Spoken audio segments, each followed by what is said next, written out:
Hi friends! Welcome back to Nischala's kitchen. ఈరోజు నిశ్చలాస్ కిచెన్‌లో రుచికరంగా వంకాయ రోటి పచ్చడి ఎలా తయారు చేసుకోవాలో చూపించబోతున్నాను. ఈ రోటి పచ్చడి కోసం నేనిక్కడ ఒక పెద్ద వంకాయని తీసుకున్నాను. మరి ఈ రుచికరమైన వంకాయ రోటి పచ్చడి ఎలా తయారు చేసుకోవాలో చూసేద్దామా?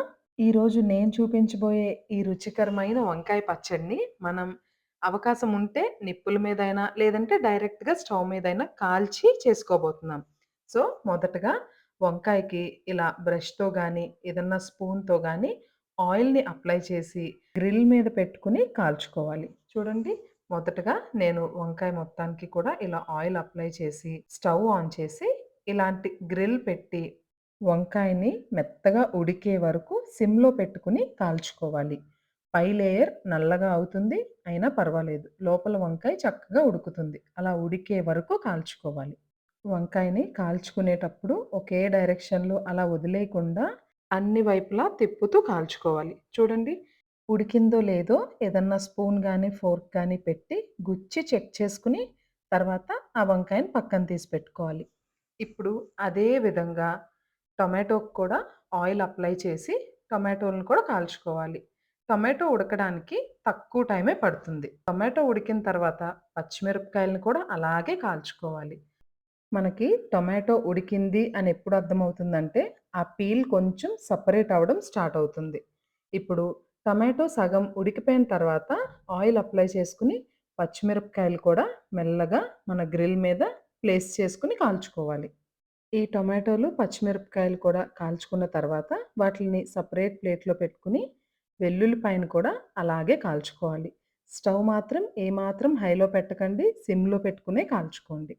ఇప్పుడు మనం గ్రిల్ మీద కాల్చుకున్న వంకాయ, టొమాటో, వెల్లుల్లిపాయలు, పచ్చిమిరపకాయలు అన్నిటిని కూడా చల్లారిన తర్వాత ఇలా పీల్ చేసేసుకోవాలి. వెల్లుల్లిపాయను మాత్రం పీల్ చేయాల్సిన అవసరం లేదు. జస్ట్ అలా రెమ్మలు రెమ్మలుగా తీసేస్తే సరిపోతుంది. ఇప్పుడు మిక్సీలో వేయాలి అనుకున్న వారైతే అన్ని ఐటెమ్స్‌ని ఒకేసారి మిక్సీలో వేసి మరీ మెత్తగా కాకుండా జస్ట్ రఫ్‌గా అలా బ్లెండ్ చేసుకోవచ్చు. కానీ ఇక్కడ నా ప్రయత్నం మాత్రం నా దగ్గరుండే చిన్న రోల్లోనే.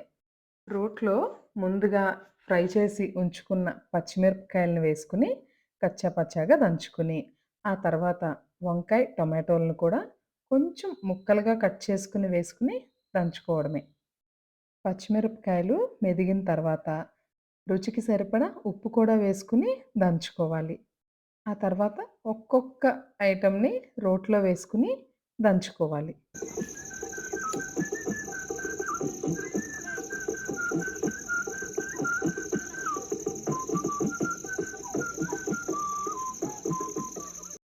వంకాయ, టొమాటో, పచ్చిమిరపకాయలు, వెల్లుల్లిపాయ మెదిగిన తర్వాత నానబెట్టుకున్న చింతపండుని కూడా యాడ్ చేసుకొని దంచుకోవాలి. అంతే. ఆల్మోస్ట్ మన పచ్చడి రెడీ అయిపోయినట్టే. చివర్లో పోపు పెట్టుకోవడం మాత్రమే మిగిలుంది. ఇప్పుడు దంచుకున్న పచ్చడి అంతటిని వేరే బౌల్‌లోకి వేసుకొని, సన్నగా తరుక్కున్న పచ్చి ఉల్లిపాయ ముక్కల్ని వేసి కలుపుకోవాలి.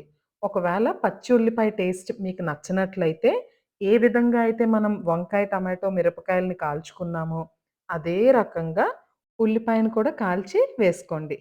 ఇప్పుడు పోపుకి ఒక చిన్న ప్యాన్‌లో 2 టేబుల్ స్పూన్‌ల నూనె వేసుకొని, పోపు దినుసులన్నీ వేసుకొని, చక్కగా ఫ్రై చేసుకొని, పచ్చడిలో యాడ్ చేసుకోవడమే. అంతే. మన రుచికరమైన వంకాయ రోటి పచ్చడి రెడీ. మీరు కూడా ట్రై చేసి మీకు నచ్చినట్లయితే వీడియోకి లైక్ చేయండి. అండ్ మీ ఫ్రెండ్స్ అండ్ ఫ్యామిలీ మెంబర్స్‌తో కూడా షేర్ చేసుకోండి. Thanks for watching Nishchala's kitchen. Bye అండి.